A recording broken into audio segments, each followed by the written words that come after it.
Magandang araw sa iyo. Ang ating aralin ngayon ay ang pang-abay. Bago natin tuklasin kung ano ang pang-abay, magbalik-aral muna tayo sa pandiwa. Muli, ano nga ba ang pandiwa?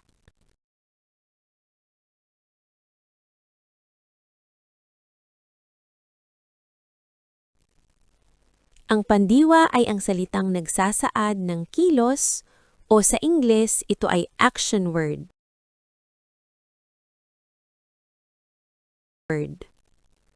Ngayon, magbigay ng halimbawa ng pandiwa.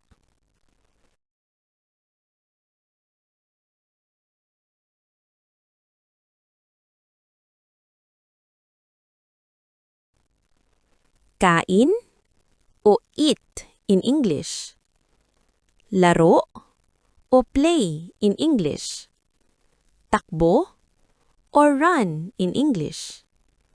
Lakad o walk in English. Upo o sit in English. Magluto o cook in English. Magbasa or read in English. Magsulat or write in English. At napakarami pang ibang mga halimbawa. Ngayon naman tayo ay dumako sa ating paksa, ang pang-abay. Ano nga ba ang pang-abay?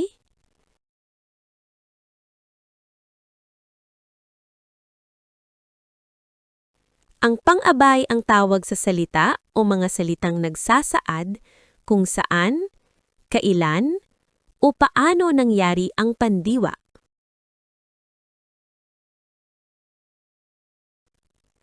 May tatlong uri ang pang-abay. Ito ay ang pamaraan, pamanahon, at panlunan. Ating talakayin ng una, ang pang-abay na pamaraan.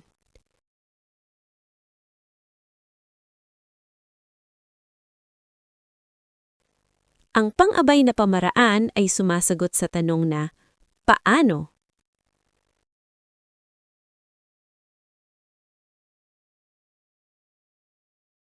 Isang halimbawa ng pang-abay na pamaraan ay ang sumusunod.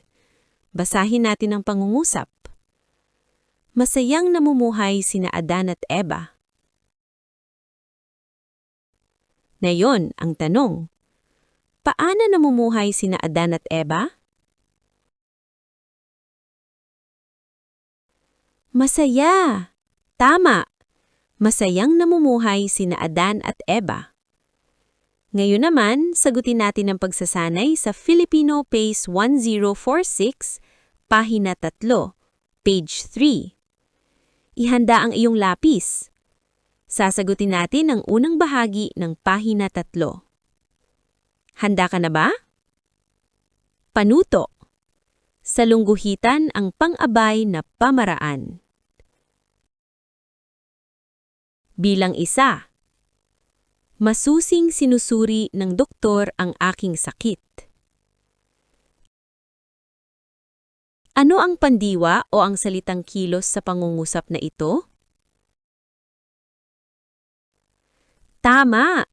Ang pandiwa sa pangungusap na ito ay sinusuri. In English, it means studying, or checking up, or scrutinizing. Paano sinusuri ng doktor ang aking sakit? How does the doctor checking up my sickness? Tama!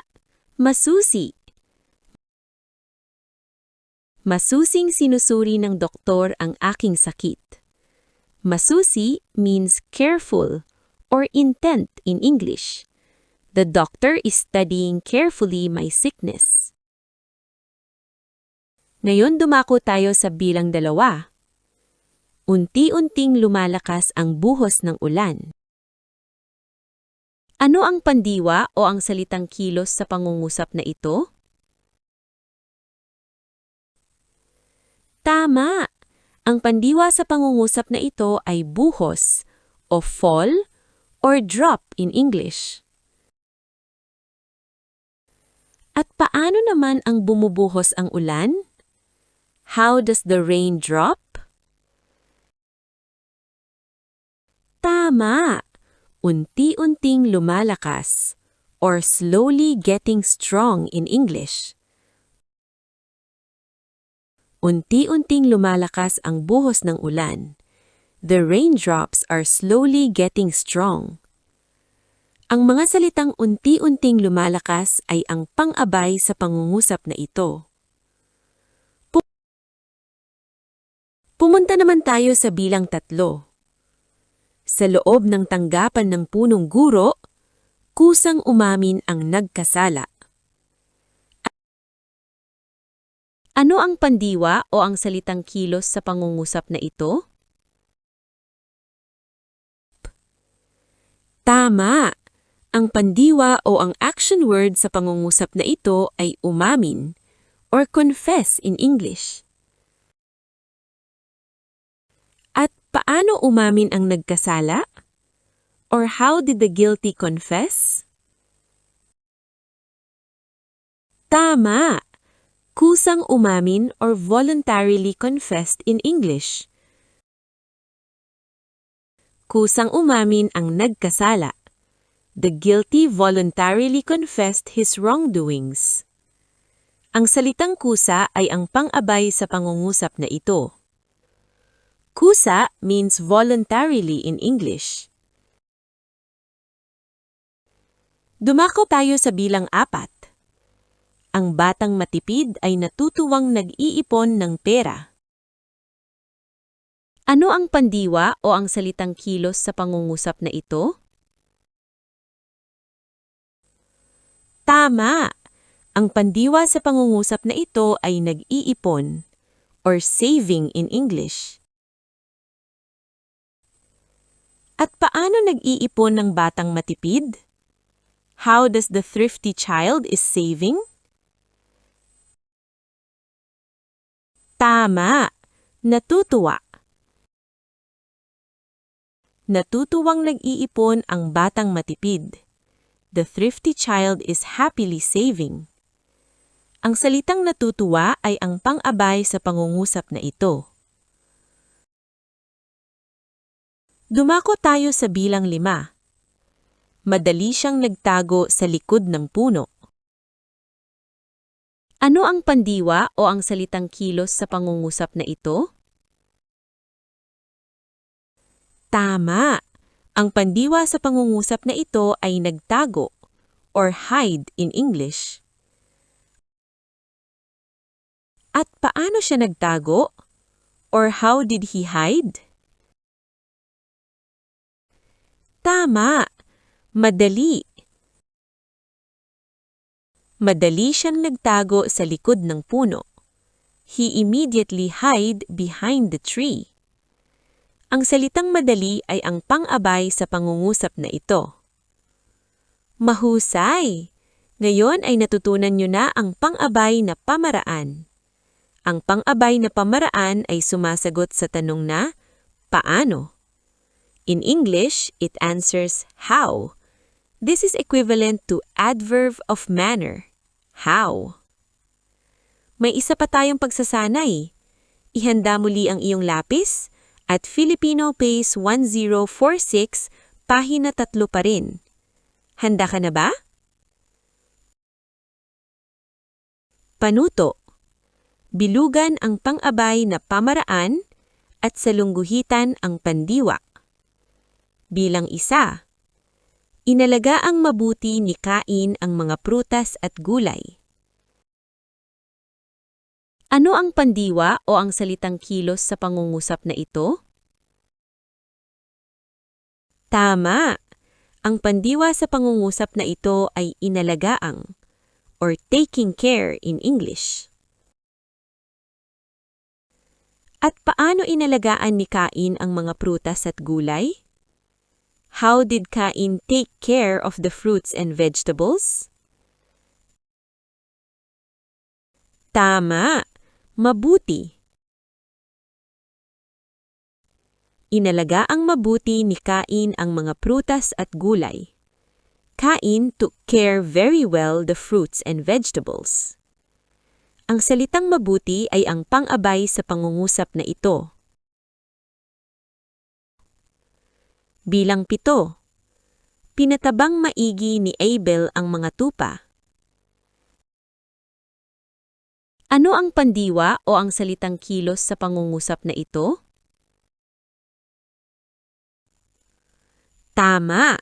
Ang pandiwa sa pangungusap na ito ay pinataba or made fat in English. At paano pinataba ni Abel ang mga tupa? How did Abel fed the sheeps? Tama! Maigi! Pinatabang maigi ni Abel ang mga tupa. Abel fed the sheep very well. Ang mga salitang maigi ay ang pang-abay sa pangungusap na ito. Bilang 8. Nakalulungkot na totoong tinanggihan ng Panginoon ang alay ni Cain. Ano ang pandiwa o ang salitang kilos sa pangungusap na ito? Tama! Ang pandiwa sa pangungusap na ito ay tinanggihan or refuse in English. At paano tinanggihan ng Panginoon ang alay ni Cain? How did God react to the offerings of Cain? Tama! Totoo! Totoong tinanggihan ng Panginoon ang alay ni Cain. God refused or did not accept the offerings of Cain. Ang salitang totoo ay ang pang-abay sa pangungusap na ito. Bilang 9. Masayang tinanggap ng Panginoon ang handog ni Abel. Ano ang pandiwa o ang salitang kilos o ang action word sa pangungusap na ito? Tama! Ang pandiwa sa pangungusap na ito ay tinanggap or accept in English. At paano tinanggap ng Panginoon ang alay ni Abel? How did God accept the offerings of Abel? Tama! Masaya! Masayang tinanggap ng Panginoon ang alay ni Abel. God accept happily the offerings of Abel. Bilang 10. Magbigay tayo ng may galak sa kapwa. Ano ang pandiwa o ang salitang kilos o ang action word sa pangungusap na ito? Tama! Ang pandiwa sa pangungusap na ito ay magbigay or give in English. At paano dapat magbigay sa kapwa? How we should give to others. Tama! May galak. Magbigay tayo ng may galak sa kapwa. We should give to others with gladness in our heart. Mahusay at magaling! Natapos mo ng pahina 3. Sa susunod na muli nating pag-aaral. Paalam!